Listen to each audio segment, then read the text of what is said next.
दोस्तों, जब घर में नई नई शादी होती है तो शादी की इतनी बड़ी खुशी होती है कि जो घर के वो मेन सदस्य होते हैं जिनके घर में शादी होती है वो खुशी के मौके पर खाना तक नहीं खाते हैं क्योंकि उनको खुशी के आगे खाना अच्छा नहीं लगता है। तो एक बार एक शादी हुई थी तो दो पति और पत्नी अपने रीति रिवाज के अनुसार पहली सुहाग रात से पहले ही टेबल पर बैठकर अपनी रीति के रिवाज के अनुसार खाना खा रहे थे। पत्नी कहती है कि तुम माँ को बुला कर लाओ, लेकिन पति कहता है माँ यहाँ पर खाना खाने नहीं आएगी, तुम्हें खाना खाना है तो खा लो वरना तुम भी खाने को मत खाओ। पति इस तरह से उसकी पत्नी से बोलता है, जो कि नई नवेली दुल्हन थी।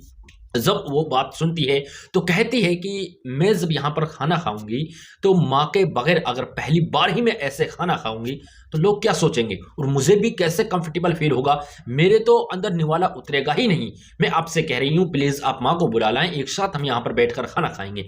लेकिन जो उसका पति है वो तो मानता ही नहीं है। जब वो पत्नी जिद करती है कि माँ को बुला कर लाओ तो उसका पति टेबल से खड़ा होकर उसके गाल पर एक जोर से तमाचा लगाता है, उसके जोर से लगा देता है। तो पत्नी है जो मतलब रोने लगती है और उसके शरीर पर मानो जैसे बिजली टूट पड़ी हो ऐसे उसको लग रहा था। अब उसकी जो है कि मुश्किलें मतलब इतनी तेज हो चुकी थी, क्या ही कहना। दोस्तों, आज की इस कहानी में मैं सिर्फ आप लोगों की 10 मिनट लूंगा क्योंकि आप लोग अगर इस कहानी को गौर करके सुनोगे, क्योंकि आप भी किसी के बेटे हो और आप भी किसी के माँ और बाप बनने वाले हो, तो मैं आप लोगों से कहूंगा यह कहानी आप लोगों की जिंदगी के लिए एक बहुत ही अहम कहानी है। तो इस कहानी को आप लोगों को जरूर सुनना है, आगे तक इस कहानी को जरूर सुनें। दोस्तों, मेरा नाम है शाहरुख और आज की जो कहानी मैं आप लोगों को सुनाने जा रहा हूं आपकी ही जिंदगी से रिलेटेड कहानी है और आप लोगों को भी बहुत कुछ इस कहानी का जो आगे होता है तो आप लोगों की आंखों में भी इस कहानी को सुन करके अच्छे से अगर आपने 10 मिनट देकर समझ लिया तो आपकी आंखों में भी मुझे यकीन है कि इस कहानी को सुनकर आंसू आ जाएंगे। शुरू से आप लोगों को नॉन स्टॉप इस कहानी को सुना दूंगा क्योंकि जब शुरू से आप लोग इस कहानी को सुनोगे तो आगे तक सुनने में एंड तक मजा आएगा, आप लोगों को अच्छे से समझ आ जाएगी। दो पति और पत्नी थे जिनके एक बच्चा हो चुका था। बच्चे की उम्र तकरीबन 3 से 4 महीने हो चुकी थी और उसके पिताजी है जो छोटे से बच्चे को छोड़कर उसके पिताजी के एक्सपायर हो जाता है, वो उसकी डेथ हो जाती है। तो जब पत्नी रहती है तो पत्नी अपने बेटे को अच्छे से संभालती है, देखती है, देख रेख करती है। उसकी जब उम्र तकरीबन 24 से 25 साल की हो जाती है जिसका नाम वो रखती है अनिल। तो अनिल की शादी का टाइम आता है, कहती है कि मुझे इसकी शादी करनी है। तो अपने पिहर से यानी अपने ही जहां की वो खुद थी वहीं से अपने बेटे की भी शादी कराती है। वहां पर लड़की देखने के लिए जाती है, लड़की को पहले ही सही देख रखी थी लेकिन लड़के को दिखाती है, दोनों सेलेक्ट कर लेते हैं और दोनों की शादी धूमधाम से होती है।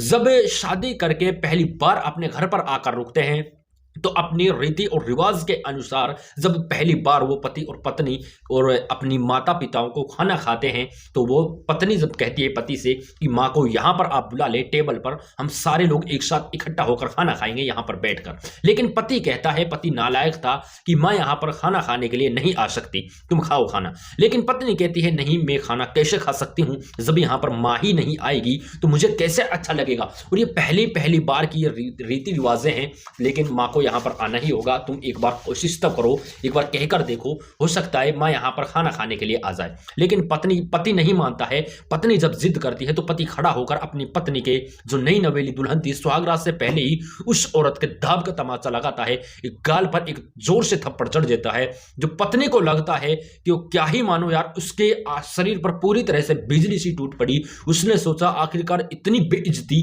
क्योंकि पहली बार ये पत्नी है, सुहागरात भी नहीं हुई, घर में आकर ही डटी है, खाना तक नहीं खाया है, तो उसका स्वागत सबसे पहले तमाचे से एक अपने ससुराल में हुआ। उसको कैसा ही लगेगा। तो पत्नी जाकर अपने रूम में चली जाती है, रूम में जाकर अपने बेड पर लेट जाती है, अपने बिहार वालों को कॉल करती है, अपने भाइयों को, माँ बापों को कॉल करती है, पूरी घटनाक्रम बताती है। तो उनके घर वाले आ जाते हैं तो उस लड़की को फौरन वहां से ले जाते हैं जो कि इस लड़की को तमाचा मारा था नई नवेली दुल्हन को। पत्नी चली जाती है लेकिन पत्नी नहीं आती है। लड़का ऐसा था कि लड़के की पहले से ही एक बोल सकते हैं कि गर्लफ्रेंड थी, सेटिंग थी, तो उसने उससे पहले ही कोर्ट मैरिज कर लिया। उस सेटिंग से उसने गर्लफ्रेंड से पहले ही कोर्ट मैरिज करके लड़की चली गई अपने बिहार में, लेकिन लड़की यहाँ पर दोबारा नहीं आई। काफ़ी दिन बीत चुके थे, तो वो लड़की को कोर्ट मैरिज करके अपने घर पर ले आया, क्योंकि माँ की तो वो कोई कदर ही नहीं कर रहा था।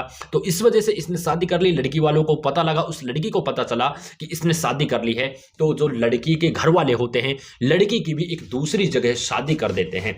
जब लड़की की शादी कर देते हैं तो एक टाइम ऐसा आता है कि जो ये अनिल नाम का लड़का था, जिसने की शादी हुई थी, जो अपनी सेटिंग से अपनी गर्लफ्रेंड से कोर्ट मैरिज करके लाया था, उसने अपनी पत्नी को तमाचा मारा था, तो उसके 4 बच्चे हो गए। उनकी शादी को काफी साल हो चुके थे, उनके 4 बच्चे हो गए थे, और जो उसकी पत्नी थी जिसको उसने तलाक दिया था, उसके भी 2 बच्चे हो गए। 2 बच्चे उसके भी जवान हो गए, 4 बच्चे उसके भी जवान हो गए। जब उनकी शादी का टाइम आता है, क्योंकि जब बच्चे जवान हो जाते हैं तो शादी का टाइम आता है। जब शादी करता है अनिल, जो लड़का है, अपने सबसे बड़े बेटे की पहले शादी करता है। जो 2 बेटे हैं उनकी दोनों की शादी करता है। तो जब शादी करने के बाद में जब वो घर में दुल्हन आती हैं, तो जब कुछ टाइम बीतता है, तो कुछ टाइम बीतने के बाद में जो अनिल की पत्नी थी, जिससे उसने कोर्ट मैरिज किया था, उसकी गर्लफ्रेंड थी, जो उसकी पत्नी थी, तो वो एक्सपायर हो जाती है, उसकी डेथ हो जाती है। उसकी डेथ होने के बाद में जब अपने बच्चे हैं, जो अनिल के लड़के थे, 4 बच्चे थे, उसकी किसी भी तरह से कदर नहीं करते हैं, क्योंकि उसने 4 बच्चों को शादी कर दी और उसकी कदर नहीं करते हैं। उसको घर से निकाल दिया, उसको खाने तक के लिए एक पैसे नहीं देते थे। जब वो घर से निकल गया तो भीख मांगकर अपना गुजारा करने लगा। घर घर जाता और भीख मांगता, दुकानों पर जाता, सड़कों पर जाता, भीख मांगकर अपने आप का जो है जीवन वो है गुजार रहा था। तो इसी तरह से चलता रहा। एक बार जहां पर तीर्थ करने जाते हैं, वहां पर वो जाकर बैठ जाता है, एक बाहर जाकर वहां पर बैठता है। तो भीख मांगने वाले लोग होते हैं, उनकी लाइन में जाकर वो भी एक फटी सी शॉल को ओढ़कर वहां पर बैठ जाता है। जब वो उसकी जो पत्नी थी, जिसको उसने तमाचा मारा था, वो अपने पति और अपने दोनों बेटों के साथ में वहां पर तीर्थ करने के लिए आई थी, तीर्थ यात्रा करने आई थी। तो एकदम से जब उस पत्नी को नजर पड़ता है, वो लड़की सोचती है, वो पत्नी औरत सोचती है, क्योंकि वो बुढ़ी हो चुकी थी, कि मुझे ये इंसान ऐसा लग रहा है बेटा कि जैसे मैं इसे पहचानती हूँ। तो बेटा कहते हैं, माँ कौन सा इंसान है? कहती है, बेटा वो इंसान जो यहाँ पर भीख मांगने वालों की लाइन में बैठा हुआ है, आप इसे यहाँ पर बुलाकर लेकर आएं, हम इसे यहाँ पर खाना खिलाएंगे, कुछ इससे बातें करेंगे, लगता है कि मैंने इसे कहीं ना कहीं देखा है।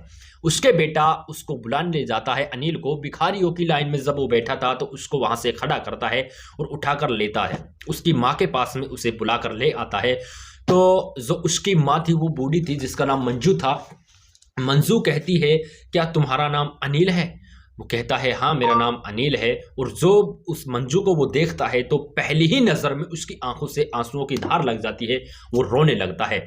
मतलब आवाज़ से नहीं, बल्कि दिल ही दिल से इतना रो रहा था कि उसकी आंसुओं की धारें रुकने का नाम नहीं ले रही थी।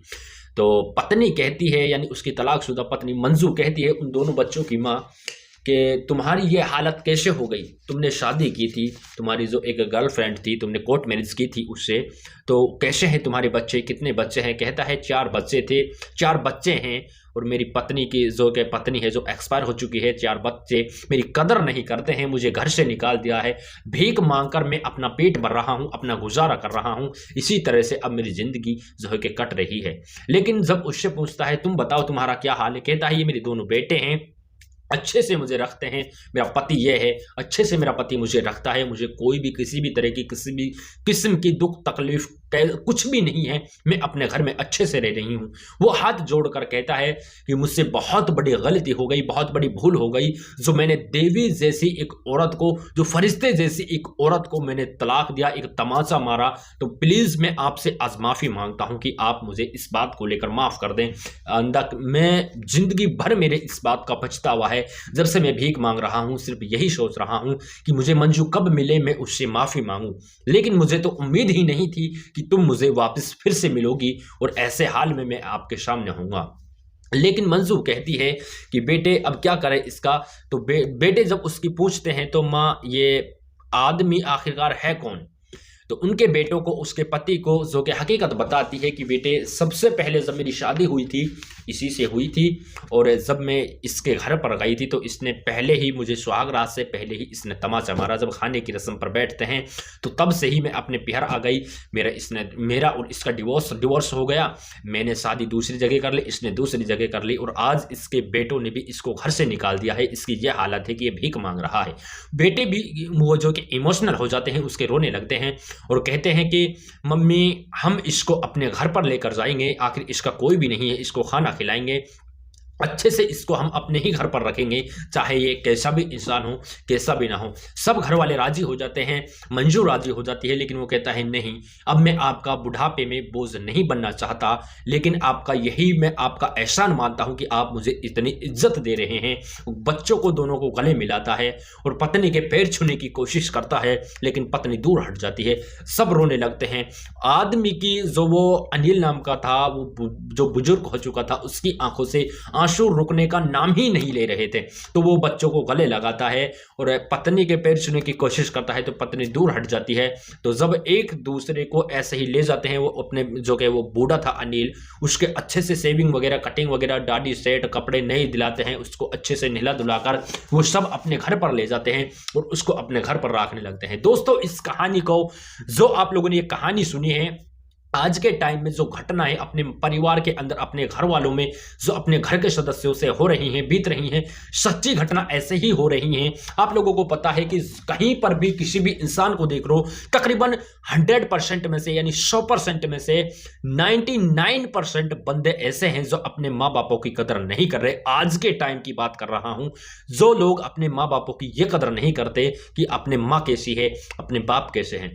सबसे बड़ी अच्छी बात तो यह है कि जो तुम जवान हो और तुम्हारे सामने तुम्हारे बूढ़े माँ बाप हो जाएं, तो तुम उनकी कदर किया करो, क्योंकि यार तुम उनकी ही कदर नहीं करोगे तो फिर किसकी करोगे इस दुनिया के अंदर। जब दुनिया के अंदर अपने माँ बापों को ही तुम नहीं चाहोगे तो तुमको आखिरत में मरने के बाद में क्या बददुआ देंगे। अपने माँ बापों की बददुआ मेरे भाइयों मत लेना। और आज की यह हकीकत बात है, इसको भी तुम ध्यान में रखना कि जो आज तुम अपने माँ बाप के साथ में कर रहे हो, तुम भी किसी के माँ बाप हो, बनने वाले हो, या तुम भी किसी के बेटे हो, तो तुम्हारे साथ में भी ऐसे ही आगे चलकर होगा। जिस तरह से तुम अपने माँ बाप के साथ में करते हो, ऐसे ही तुम्हारे साथ में आगे चलकर होगा, ये बात तो तय है, वरना देख भी लेना। इसी वजह से मेरे भाइयों, अपने बूढ़े माँ बापों को तकलीफ ना दें, अच्छे से रखें, क्योंकि जैसे ही वो दुआ देंगे तो आगे भी तुम्हारी जिंदगी और मरने के बाद की जिंदगी है पूरी तरह से संवर जाएगी। दोस्तों, ये कहानी आपको कैसी लगी? कहानी अच्छी लगी हो, चैनल पर नए हो तो यार सब्सक्राइब कर लो, क्योंकि एक सब्सक्राइबर भी हमारे लिए एक बहुत मायने रखता है। वीडियो को लाइक कर दे, कमेंट बॉक्स में बता दे कि आपको कहानी कैसी लगी। इस कहानी को आगे तक हो सके जितना शेयर कर दे।